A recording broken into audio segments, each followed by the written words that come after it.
podcast vous est présenté par Audible.fr. Vous aimez les podcasts ? Vous allez adorer les livres audio. Téléchargez-les et écoutez-les sur votre smartphone. Avec l'offre d'essai, le premier livre audio est offert sur audible.fr/slate.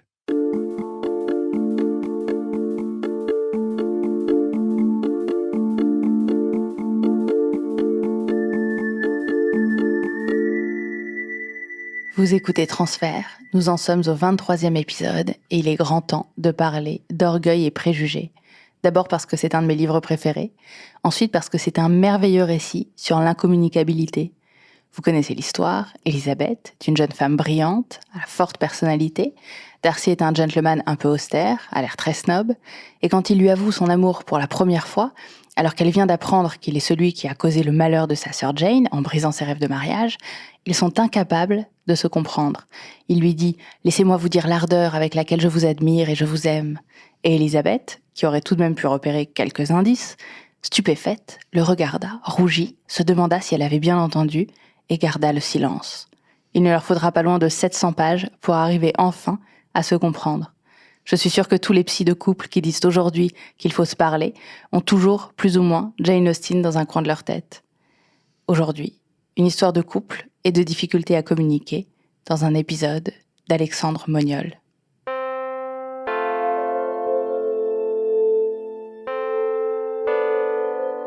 Cette histoire commence il y a 10 ans. À l'époque, j'ai 24 ans, je vis dans une grande ville de province. J'habite avec un homme que je n'aime pas vraiment. Je me suis mise en couple avec lui suite à un gros chagrin d'amour.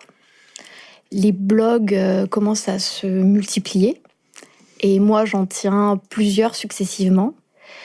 Je parle de mes difficultés, de mes espoirs. Je parle beaucoup de ce que je ressens, de ce que je vis, de mes émotions. J'ai besoin de romanesque, je suis une personne romanesque. Je suis pétrie de littérature. Quand je vis les choses, je les vis de manière très intense, presque trop. Je suis quelqu'un à fleur de peau. Je garde cette aspiration à quelque chose de plus spirituel, de plus, d'artistiquement plus nourrissant que ce que je vis au quotidien. J'attends quelque chose de grand. Et un jour, un mystérieux mail arrive dans ma messagerie. Il s'intitule « Venu de nulle part » ou quelque chose comme ça. L'auteur m'a contactée après avoir découvert mon blog via le blog d'une amie à lui. Et il m'explique qu'il aime la manière dont j'écris, il a été intéressé par tout ce que je pouvais partager et qu'il a envie de me connaître un peu plus. Moi, je suis très flattée d'avoir capté l'attention d'un inconnu comme ça. Et une correspondance virtuelle s'engage entre nous. Alors moi, j'apprends qu'il a une 30aine d'années, qu'il vit sur Paris, que c'est un pianiste émérite, qu'il a plutôt une belle carrière. C'est un homme qui est cultivé, qui est intelligent, qui écrit dans un français impeccable. Donc c'est très très agréable d'échanger avec lui. Et au bout de quelques mois, une opportunité de se rencontrer se présente. Donc il m'invite à le rejoindre sur Paris pour un événement culturel qui a lieu au musée d'Orsay. On a passé une après-midi agréable ensemble. On a circulé dans le musée d'Orsay. Moi, j'étais ravie parce que j'étais dans un haut lieu de culture, j'étais entourée d'art. Je parlais avec quelqu'un de très cultivé. Tout ce qui avait pu me manquer auparavant, je le trouvais en lui. Quand il m'invite à le suivre dans son hôtel, je dis oui. Et forcément, ce qui devait arriver arrive. On couche ensemble. Et je sais même plus si c'était bien ou pas, Par contre, je me souviens très clairement de quelque chose, c'est que après avoir couché avec lui, je fonds en larmes. Parce que je me rends compte que je viens de tromper l'homme avec lequel je vis.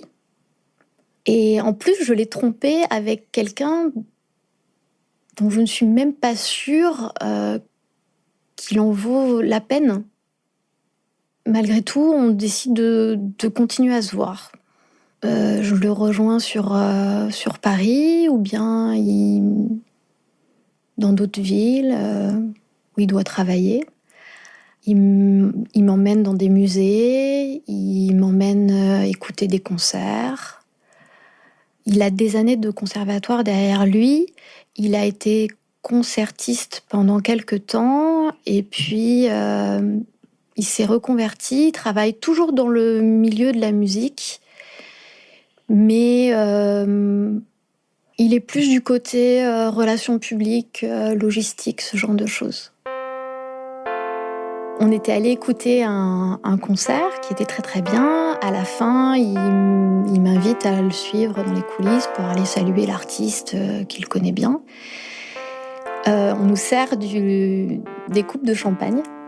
Et moi, j'étais tellement mal à l'aise que j'ai échappé ma coupe de champagne. Je l'ai laissée tomber par terre. Et là, je me suis sentie tellement idiote. Je me suis dit, mais mon Dieu, mais t'es pas sortable. T'es vraiment... mais tu dois lui faire honte. Moi, déjà, je me sentais pas forcément à l'aise dans ces moments-là parce que je me retrouvais avec des gens qui ont fait le conservatoire, qui sont des musiciens brillants. Et moi, j'arrivais, quand on me posait la question « Et toi, Élise, tu fais de la musique ?» Tout ce que je trouvais à répondre, c'est « non, je suis pas musicienne. Moi, je me suis arrêtée à la flûte à bec au collège. » C'est quelqu'un qui avait presque 10 ans de plus que moi, qui avait une belle carrière, alors que moi, voilà, j'avais un petit job, petit salaire, pas forcément des perspectives délirantes. Et j'étais fascinée par l'intelligence de cet homme, par son talent, par tout ce qu'il représentait aussi. Il prépare des bons petits plats, il aime beaucoup cuisiner, il aime les bons vins. Avec lui, j'apprends à fumer le cigare. Par exemple, je me souviens d'une soirée qu'on a passée tous les deux. Je nous revois, on est dans son salon. Il a ouvert les fenêtres pour pas enfumer la pièce et pour pas que l'odeur du cigare reste sur nos vêtements. Il m'a suggéré qu'on se mette en sous-vêtements. Donc on est dans son salon, lui en caleçon, moi en soutien-gorge culotte, et on fume des cohibas. Il nous a servi des verres de vieux rhum, parce qu'il aime beaucoup ça. Et je me souviens d'un truc qu'il aimait bien faire, c'est qu'il avait son verre d'alcool à la main, il prenait une bouffée de cigare et il soufflait la fumée dans le verre, et je revois ce verre avec le rhum doré, très brillant, et puis cette espèce de nappe de fumée de cigare qui flotte au-dessus. C'est une des images qui m'a beaucoup marquée. Et donc avec Louis, c'est tout le temps comme ça. Il stimule énormément tous mes sens. C'est toujours très fin, très subtil, très complexe. Et évidemment, le sexe aussi. Mais en même temps, j'ai la sensation que son désir n'est pas orienté. Enfin, j'ai l'étrange impression que c'est pas moi qu'il est en train de désirer. Son désir n'est pas fixé sur moi. J'ai pas l'impression d'être connectée avec lui. Et c'est un sentiment qui est assez déstabilisant. Mais voilà, il reste assez distant. Il m'appelle pas forcément souvent. Quand il m'appelle quand il est dans le métro. Moi, ça me fait un peu tiquer, ça. C'est-à-dire que, mince, quoi, il pourrait quand même prendre le temps de m'appeler 5 minutes quand il est tranquille chez lui, pas dans les transports en commun. Enfin, il n'y a pas de mots doux, il n'y a pas... Affectivement, émotionnellement, il se passe rien. Enfin, je me fais pas vraiment d'illusions. J'ai l'impression que ce mec, il est avec moi pour le cul, hein, clairement, et que je suis une petite distraction pour lui, une petite distraction de province.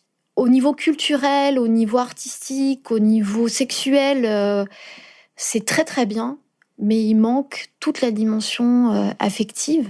Il y a une autre chose aussi qui m'agace chez lui, c'est que, par exemple, avant de coucher ensemble, c'est limite s'il plie pas bien correctement ses vêtements. Et moi, j'ai pas envie de quelqu'un qui plie ses vêtements. J'ai envie de quelqu'un qui balance ses vêtements à travers la pièce parce que voilà, j'ai envie d'élan, j'ai envie de spontanéité.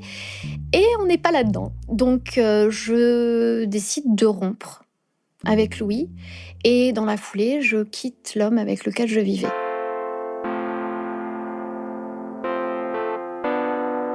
Trois ans, c'est cool. Moi, à cette époque-là, je viens de rompre avec un homme avec lequel j'ai vécu pendant 2 ans. Je perds 5 kilos en l'espace d'une semaine, je pleure tout le temps, je fais de la tachycardie, des attaques de panique la nuit. Enfin voilà, je suis vraiment très très mal.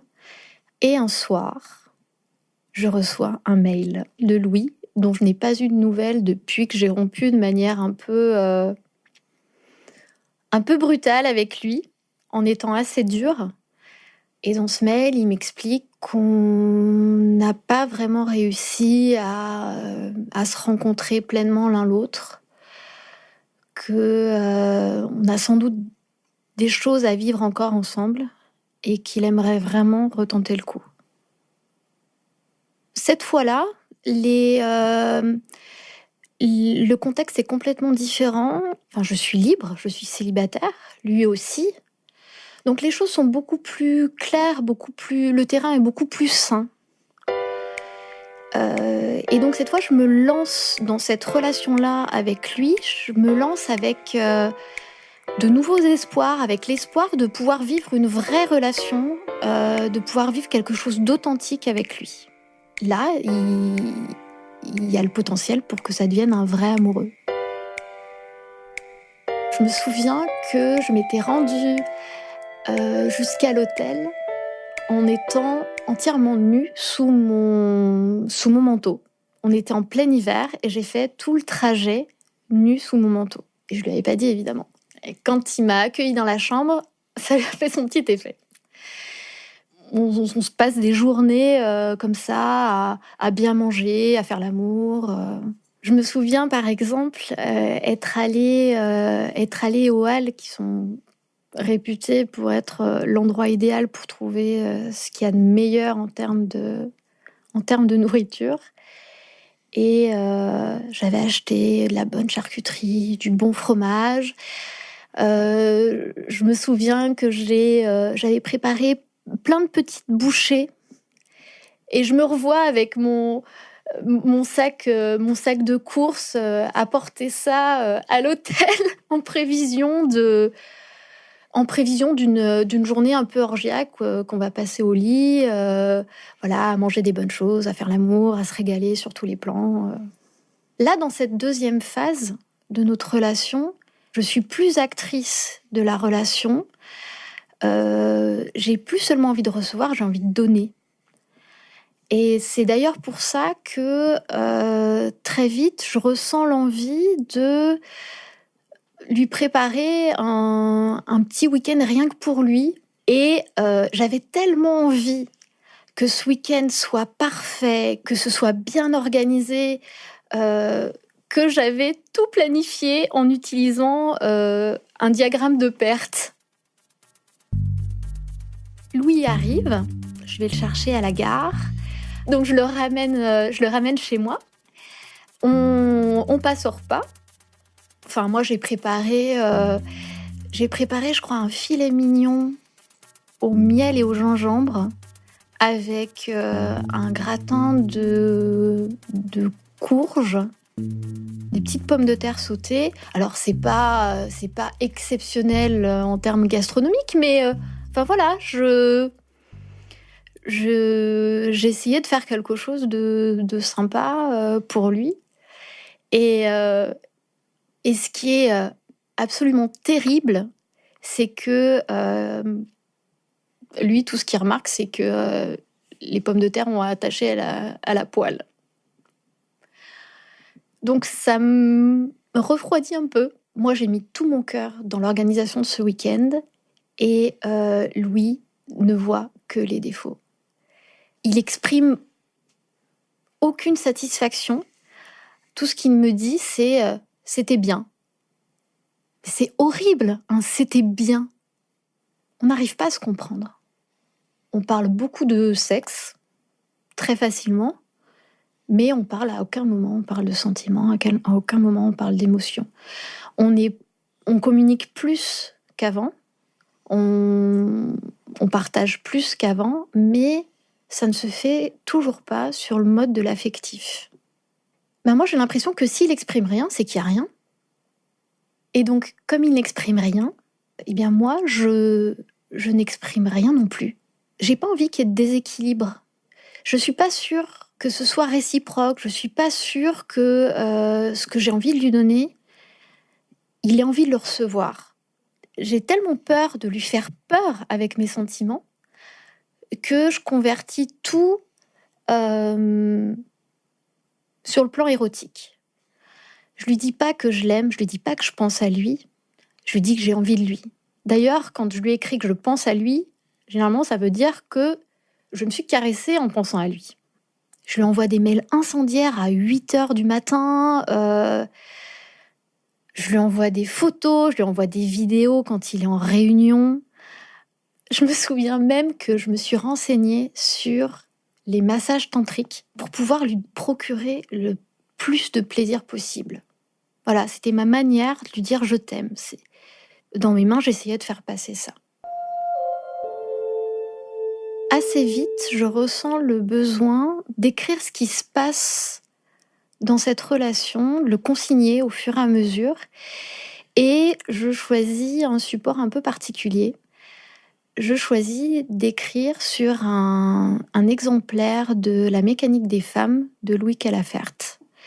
C'est un livre qui a eu un fort impact sur moi et qui me semble entrer en résonance avec ce qu'on est en train de vivre.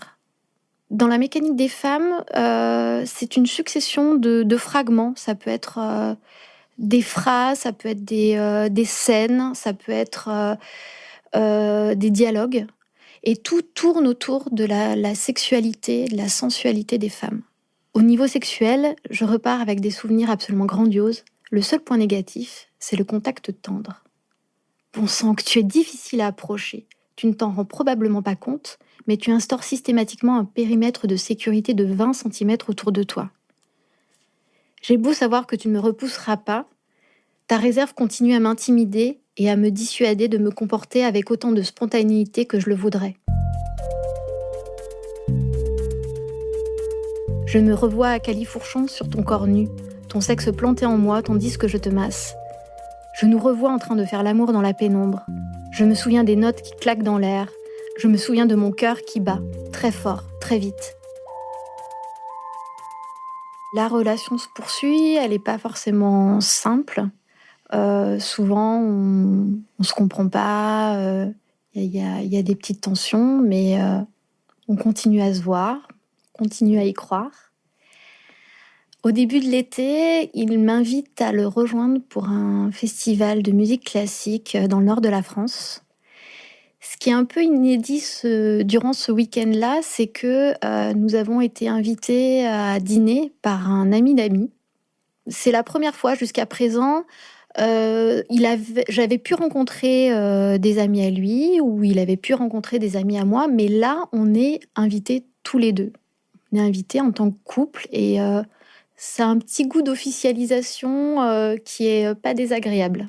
D'habitude, quand je me retrouvais avec lui, donc je me retrouvais avec des musiciens de haut vol, et je trouvais pas vraiment grand-chose à leur dire.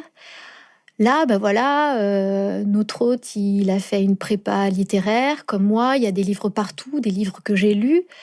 Tout de suite, je me sens à l'aise avec lui. J'ai des sujets de conversation qui arrivent spontanément. Et pour la première fois en présence de Louis, j'ai l'impression de pouvoir être vraiment moi-même. C'est-à-dire que je plaisante, je suis enthousiaste, je ris, je suis vraiment actrice de la conversation. Et Louis, par contre, il reste un peu en retrait. Il est un peu bougon. On passe une soirée très agréable, mais lui, il reste en retrait. Cette relation entre Louis et moi, c'est une relation à distance. On est dans une espèce de zone grise où voilà, on n'est pas vraiment un couple, mais un peu quand même. J'ai envie de faire avancer les choses. Que ça passe ou ça casse d'ailleurs. Hein. Mais il y a un moment donné, voilà, il faut y aller, il faut clarifier les choses, il faut se donner les moyens. Donc je décide de chercher du travail sur Paris. Je décide de me rapprocher de lui. Donc Louis, il a 35 ans, il n'a jamais vécu avec une femme. Et je me dis que si je lui annonce que j'arrive sur Paris, je vais le faire baliser à mort. Et j'ai pas envie qu'il se sente pris au piège. Donc, j'essaye de tourner les choses de manière à ne pas lui faire peur. Je lui explique que je cherche du travail sur Paris, mais que je vais aussi me chercher une colocation. Il n'a pas remis en cause ma décision, mon choix. Sa réaction me conforte dans l'idée que j'ai bien fait de ne surtout pas lui proposer une vie commune. Moi, je passe donc un entretien sur Paris que je réussis. Donc, il est prévu que je commence à travailler à la fin de l'été. Mais pendant l'été en question, notre relation se dégrade très vite et sans que je comprenne vraiment pourquoi. Alors, dans ma tête, je me dis, je lui ai annoncé que je venais sur Paris, je vais être proche de lui, il n'en a pas du tout envie. Ça lui convenait quand j'étais à distance parce que du coup, il pouvait maîtriser comme il le voulait cette relation, mais il n'a pas envie que je sois plus près. Quelque temps après notre dernière entrevue dans le sud de la France, Louis m'annonce qu'il veut rompre, qu'il a rencontré une autre femme. J'arrive dans une ville qui me terrorise, Paris me terrorise, et en plus j'ai tout lâché pour un homme qui ne veut plus de moi. C'est terrible, les premières semaines à Paris sont terribles. On habitait chacun d'un côté du canal de l'Ourcq. Et tous les matins, on empruntait des lignes de métro parallèles. Et c'est assez représentatif de ce qui se passait entre nous, c'est-à-dire qu'on a mené des vies parallèles sans jamais se croiser. Je travaille à 4 stations de l'endroit où il travaille. Géographiquement, on n'a jamais été aussi proches et on n'est plus ensemble. Il m'arrive de traîner dans le quartier où il travaille. C'est complètement pathétique, mais je l'ai fait. Je traînais par là-bas et puis en ayant à la fois l'espoir de le voir et puis en ayant à la fois peur de lui montrer que j'étais dans les parages. J'ai pas révélé ce qu'il y avait de mieux en moi à ce moment-là. 4 ans passent et dans ma vie, beaucoup de choses ont changé. Donc je me suis installée en région parisienne, j'ai mes repères, j'ai eu un petit garçon. Je me suis séparée de son père et je recommence une nouvelle vie de mère séparée. Et là, nouveau mail de Louis, des années après des années de silence. Et quand ce mail arrive, de l'eau a coulé sous les ponts, moi je n'ai plus aucune colère à son égard. La tristesse s'est effacée. Donc son mail, je l'accueille de manière assez positive. Je lui demande s'il a acheté l'appart dont il rêvait, s'il s'est marié, s'il a des enfants. Il m'explique qu'il a bien acheté l'appart, mais que tout le reste, c'est non. Et puis, au fil des mails, on rentre de plus en plus dans dans les confidences. Je lui explique que si je suis venue à Paris, c'était pour lui. Et là, pour lui, c'est une révélation. Louis, il était persuadé que je venais à Paris par pure ambition professionnelle. À aucun moment, il ne s'était imaginé que ça pouvait être pour le rejoindre lui. Il est très surpris. Il m'explique que lui, à cette époque-là, il attendait qu'une chose, c'était que, il était mort de peur, mais qu'il avait aussi, il attendait qu'une chose, c'est qu'on vive ensemble. Pour lui, c'était une évidence qu'il fallait que j'aille vivre chez lui et qu'il avait absolument pas compris pourquoi je lui avais parlé de colocation. Donc, je l'avais complètement court-circuité et dans sa tête, je venais pas pour lui, je venais pour le travail. Par exemple, moi, j'avais l'impression que notre relation était très déséquilibrée à son avantage. J'avais l'impression que voilà, c'était un mentor, que il était supérieur par rapport à moi, qu'il était. J'avais l'impression que je lui apportais rien. Enfin, voilà, que c'était un homme qui connaissait bien les femmes et que j'étais une femme parmi tant d'autres. Et il m'explique que non. Il m'explique que ce qu'il a vécu avec moi, il l'a jamais vécu avec personne. Que je lui ai apporté des choses auxquelles il s'attendait pas, que j'ai donné une dimension qu'il n'attendait pas aux choses. Il m'explique qu'il arrivait avec moi à lâcher prise, chose qu'il n'avait jamais réussi avec d'autres partenaires. Et là, moi, je tombe des nues. Enfin, j'avais l'impression d'avoir en face de moi quelqu'un qui ressentait rien, qui n'exprimait rien. Et là, il est en train de m'expliquer qu'il ressentait, qu'il percevait. Et je suis revenue avec lui sur cette histoire de femme qui avait surgi de nulle part au mois de juillet dans sa vie. Et en fait, il m'a expliqué à ce moment-là que cette femme, voilà, il l'avait rencontrée chez des amis, mais qu'il n'en avait rien à faire, qu'elle lui plaisait même pas. Le fameux dîner auquel on avait été invités ensemble et durant lequel moi je m'étais sentie si à l'aise, quand je l'avais rejoint pour un festival dans le nord de la France. Et là, il m'écrit « L'épisode destructeur pour moi, et je pèse le mot, a été à partir de cette soirée à Lille au cours de laquelle, malgré la relative bonne ambiance, je me suis donné l'impression de n'être qu'un gros lourd parfaitement quelconque, doublé d'un inculte copieusement illettré à tes yeux.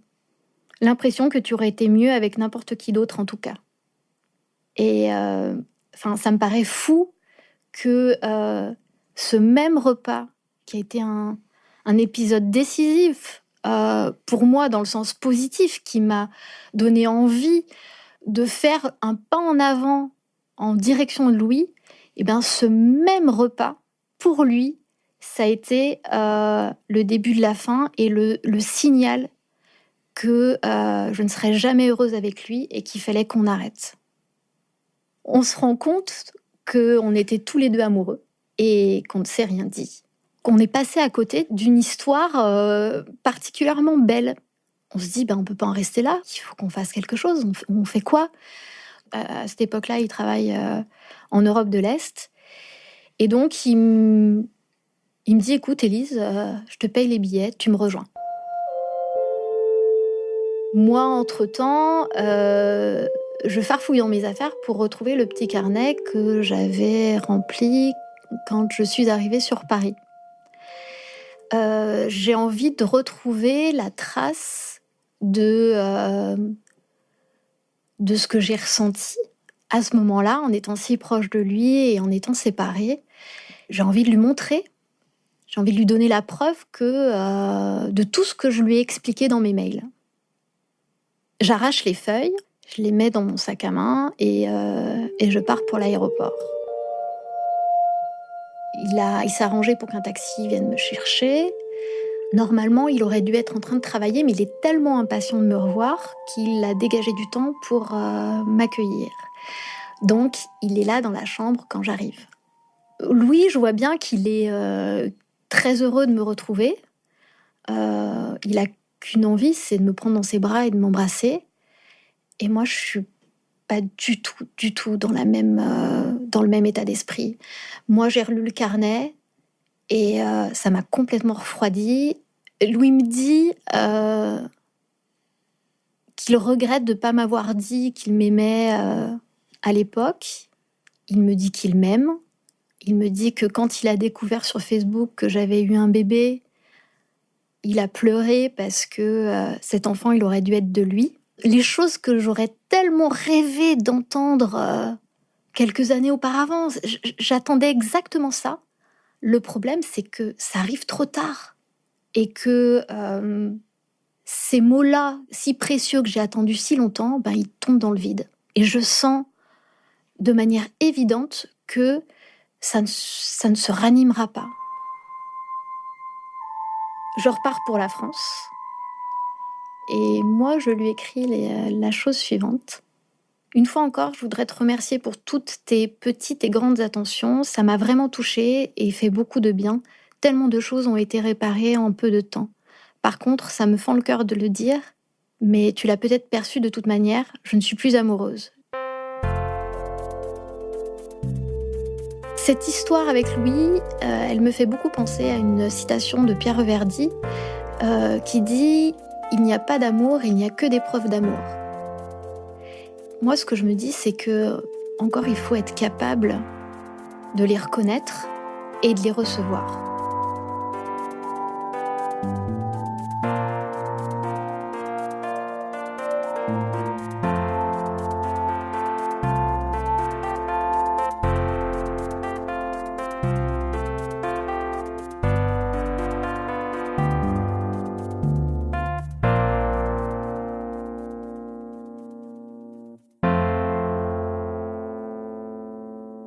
Cet épisode était signé Alexandre Moniol sur une musique de David Stank et avec Jean-Baptiste Aubonnet au mixage.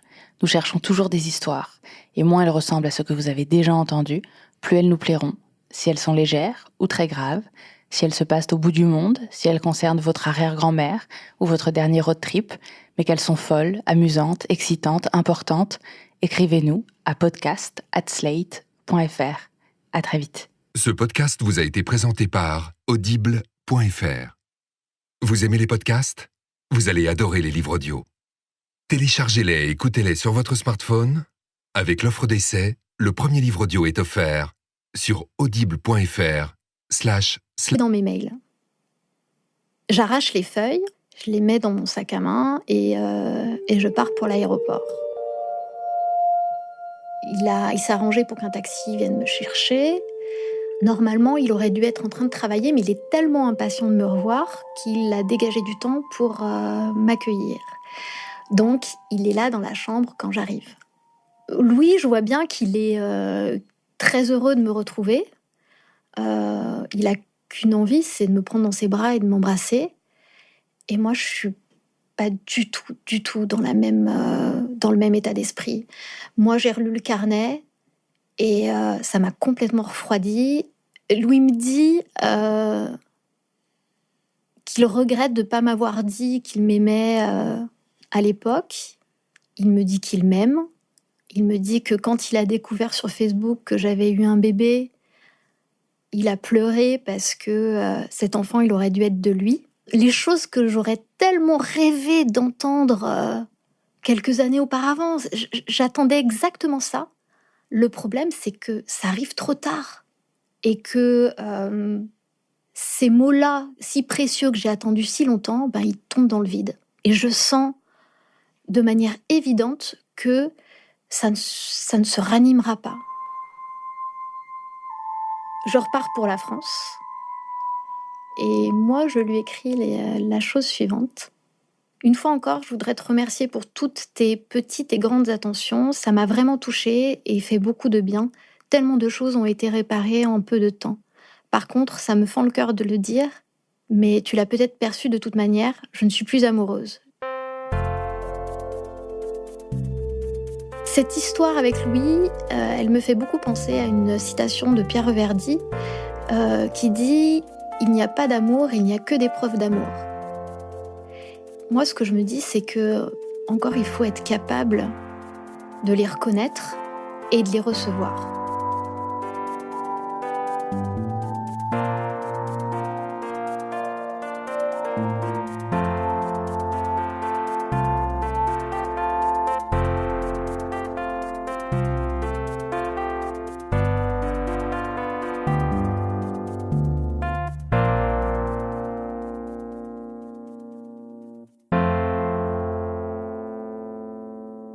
Cet épisode était signé Alexandre Mognol sur une musique de David Stank et avec Jean-Baptiste Aubonnet au mixage. Nous cherchons toujours des histoires, et moins elles ressemblent à ce que vous avez déjà entendu, plus elles nous plairont. Si elles sont légères ou très graves, si elles se passent au bout du monde, si elles concernent votre arrière-grand-mère ou votre dernier road trip, mais qu'elles sont folles, amusantes, excitantes, importantes, écrivez-nous. Je lui envoie des photos, je lui envoie des vidéos quand il est en réunion. Je me souviens même que je me suis renseignée sur les massages tantriques pour pouvoir lui procurer le plus de plaisir possible. Voilà, c'était ma manière de lui dire je t'aime. Dans mes mains, j'essayais de faire passer ça. Assez vite, je ressens le besoin d'écrire ce qui se passe dans cette relation, de le consigner au fur et à mesure.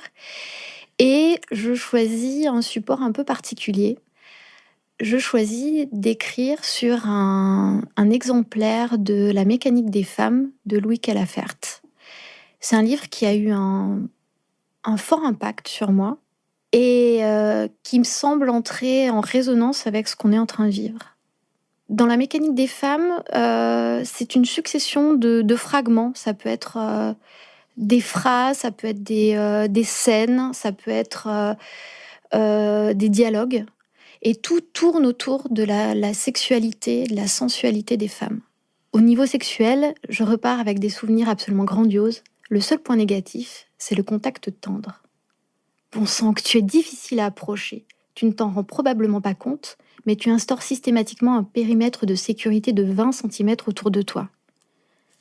J'ai beau savoir que tu ne me repousseras pas, ta réserve continue à m'intimider et à me dissuader de me comporter avec autant de spontanéité que je le voudrais. Je me revois à califourchon sur ton corps nu, ton sexe planté en moi tandis que je te masse. Je nous revois en train de faire l'amour dans la pénombre. Je me souviens des notes qui claquent dans l'air. Je me souviens de mon cœur qui bat, très fort, très vite. La relation se poursuit, elle n'est pas forcément simple. Souvent, on se comprend pas, il y a des petites tensions, mais on continue à se voir, on continue à y croire. Au début de l'été, il m'invite à le rejoindre pour un festival de musique classique dans le nord de la France. Ce qui est un peu inédit durant ce week-end-là, c'est que nous avons été invités à dîner par un ami d'amis. C'est la première fois jusqu'à présent. J'avais pu rencontrer des amis à lui, ou il avait pu rencontrer des amis à moi, mais là, on est invités tous les deux. On est invités en tant que couple, et ça a un petit goût d'officialisation qui est pas désagréable. D'habitude, quand je me retrouvais avec lui, donc je me retrouvais avec des musiciens de haut vol, et je trouvais pas vraiment grand-chose à leur dire. Là, notre hôte, il a fait une prépa littéraire, comme moi, il y a des livres partout. Rien à faire, qu'elle lui plaisait même pas. Le fameux dîner auquel on avait été invités ensemble et durant lequel moi je m'étais sentie si à l'aise, quand je l'avais rejoint pour un festival dans le nord de la France. Et là, il m'écrit « L'épisode destructeur pour moi, et je pèse le mot, a été à partir de cette soirée à Lille au cours de laquelle, malgré la relative bonne ambiance, je me suis donné l'impression de n'être qu'un gros lourd parfaitement quelconque, doublé d'un inculte copieusement illettré à tes yeux. L'impression que tu aurais été mieux avec n'importe qui d'autre en tout cas. » Et ça me paraît fou que ce même repas, qui a été un épisode décisif pour moi dans le sens positif, qui m'a donné envie de faire un pas en avant en direction de Louis, et bien ce même repas, pour lui, ça a été le début de la fin et le signal que je ne serais jamais heureuse avec lui et qu'il fallait qu'on arrête. On se rend compte qu'on était tous les deux amoureux et qu'on ne s'est rien dit. Qu'on est passé à côté d'une histoire particulièrement belle. On se dit, on ne peut pas en rester là, il faut qu'on fasse quelque chose. On fait quoi ? À cette époque-là, il travaille en Europe de l'Est. Et donc, il me dit, écoute, Élise, je te paye les billets, tu me rejoins. Moi, entre-temps, Je farfouille dans mes affaires pour retrouver le petit carnet que j'avais rempli quand je suis arrivée sur Paris. J'ai envie de retrouver la trace de ce que j'ai ressenti à ce moment-là, en étant si proche de lui et en étant séparée. J'ai envie de lui montrer, j'ai envie de lui donner la preuve de tout ce que je lui ai expliqué dans mes mails. J'arrache les feuilles, je les mets dans mon sac à main et je pars pour l'aéroport. Il s'est arrangé pour qu'un taxi vienne me chercher. Normalement, il aurait dû être en train de travailler, mais il est tellement impatient de me revoir qu'il a dégagé du temps pour m'accueillir. Donc, il est là dans la chambre quand j'arrive. Louis, je vois bien qu'il est très heureux de me retrouver. Il a qu'une envie, c'est de me prendre dans ses bras et de m'embrasser. Et moi, je suis pas du tout dans le même état d'esprit. Moi, j'ai relu le carnet et ça m'a complètement refroidi. Louis me dit qu'il regrette de ne pas m'avoir dit qu'il m'aimait à l'époque. Il me dit qu'il m'aime. Il me dit que quand il a découvert sur Facebook que j'avais eu un bébé... Je suis sûre que tous les psys de couple qui disent aujourd'hui qu'il faut se parler ont toujours, plus ou moins, Jane Austen dans un coin de leur tête. Aujourd'hui, une histoire de couple et de difficultés à communiquer dans un épisode d'Alexandre Moniol.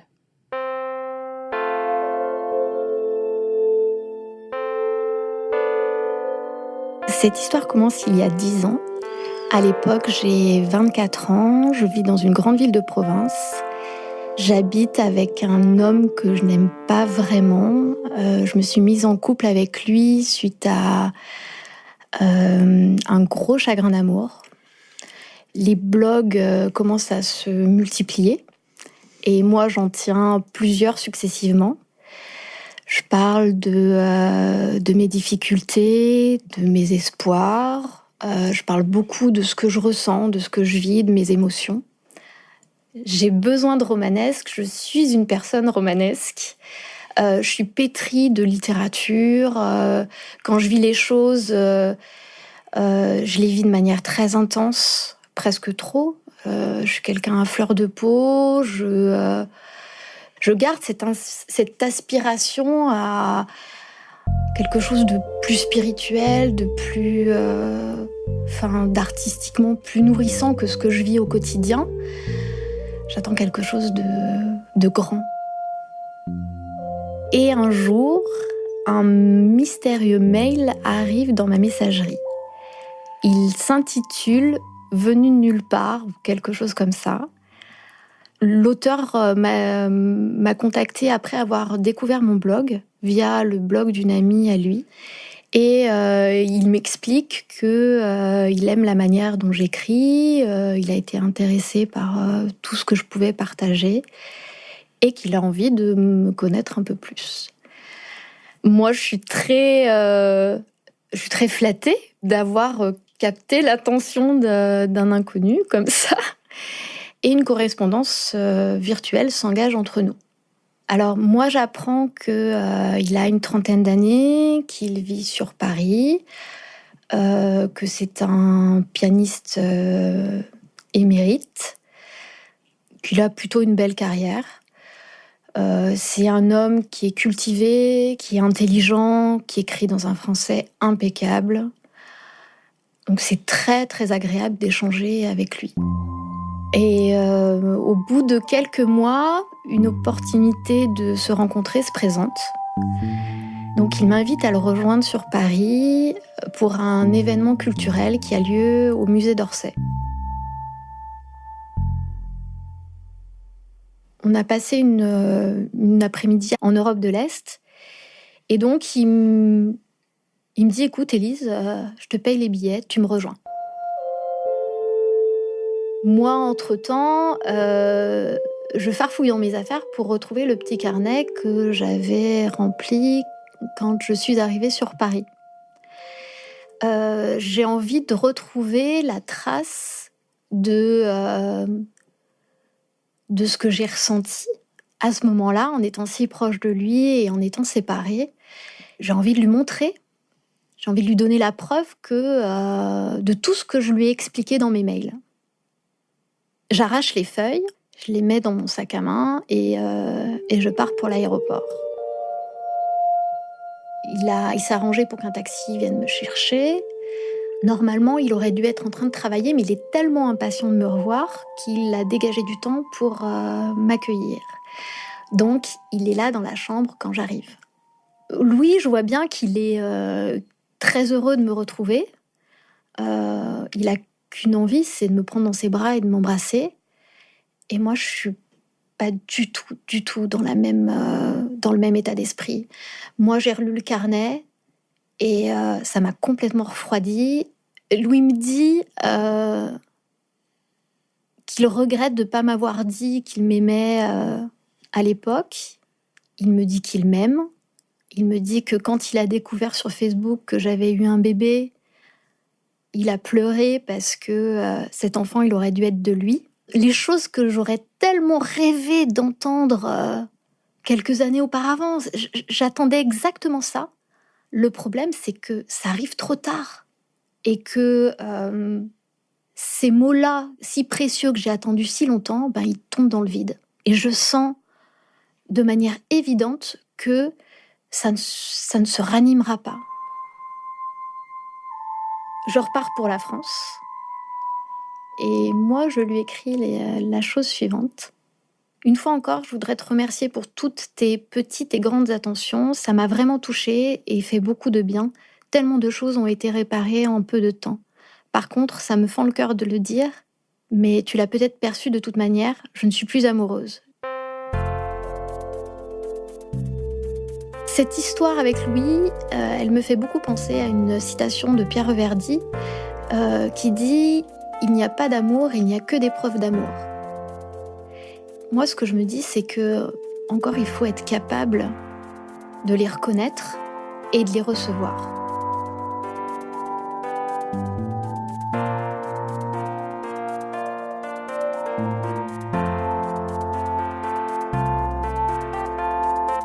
Non, je suis pas musicienne. Moi, je me suis arrêtée à la flûte à bec au collège. C'est quelqu'un qui avait presque 10 ans de plus que moi, qui avait une belle carrière, alors que moi, voilà, j'avais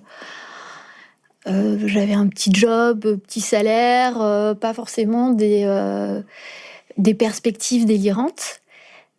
Et j'étais fascinée par l'intelligence de cet homme, par son talent, par tout ce qu'il représentait aussi. Il prépare des bons petits plats, il aime beaucoup cuisiner, il aime les bons vins. Avec lui, j'apprends à fumer le cigare. Par exemple, je me souviens d'une soirée qu'on a passée tous les deux.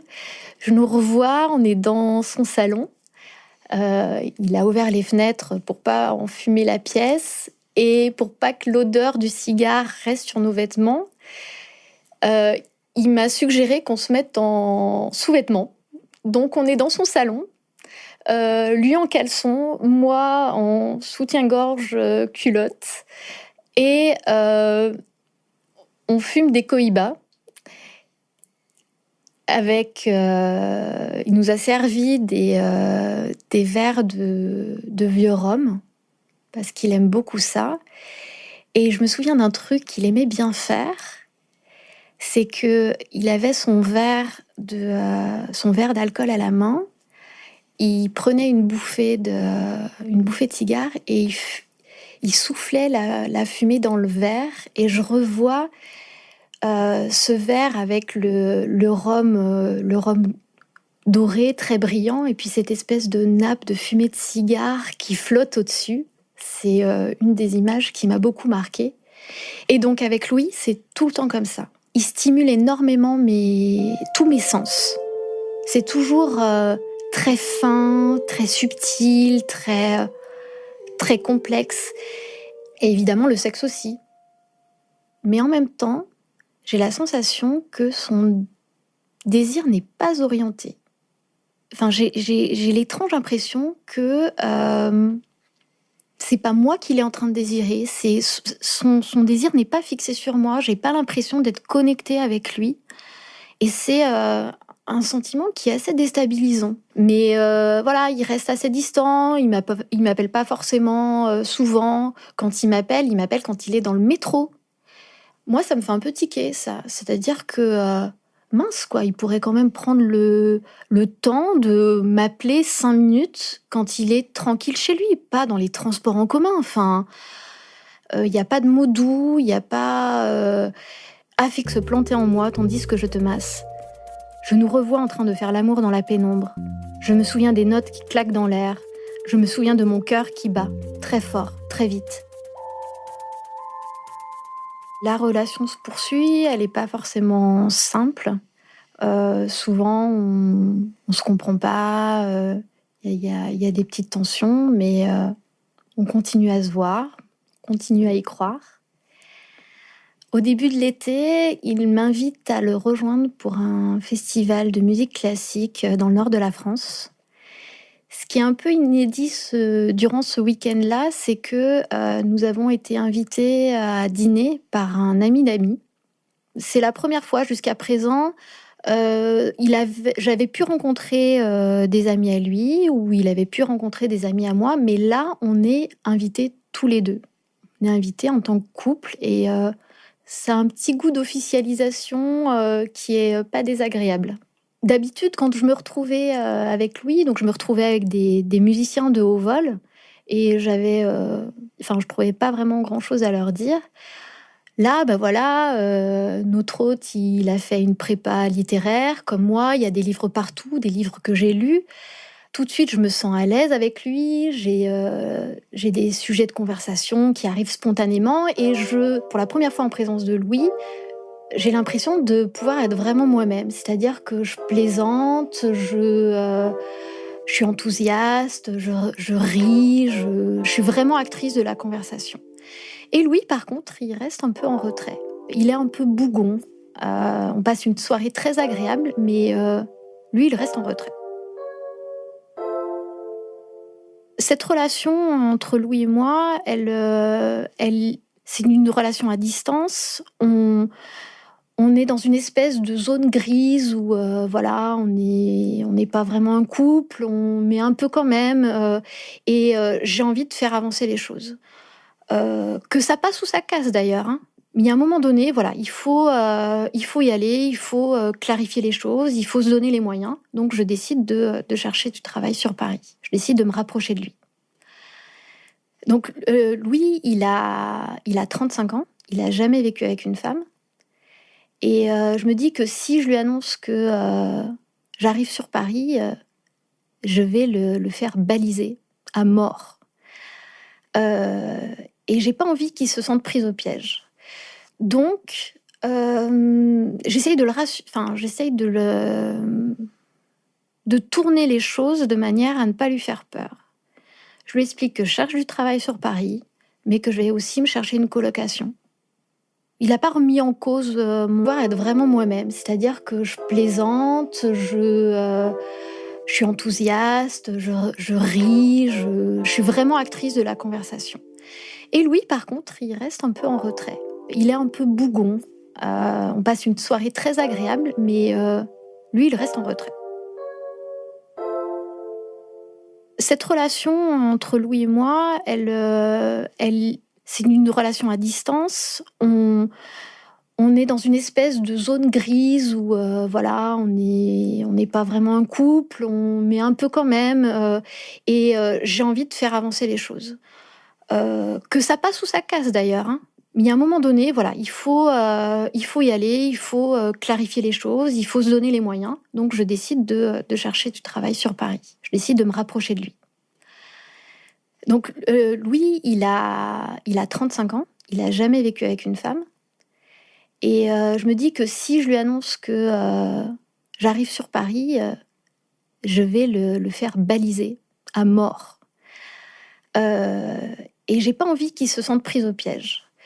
Donc, j'essaye de tourner les choses de manière à ne pas lui faire peur. Je lui explique que je cherche du travail sur Paris, mais que je vais aussi me chercher une colocation. Il n'a pas remis en cause ma décision, mon choix. Et sa réaction me conforte dans l'idée que j'ai bien fait de ne surtout pas lui proposer une vie commune. Moi, je passe donc un entretien sur Paris que je réussis.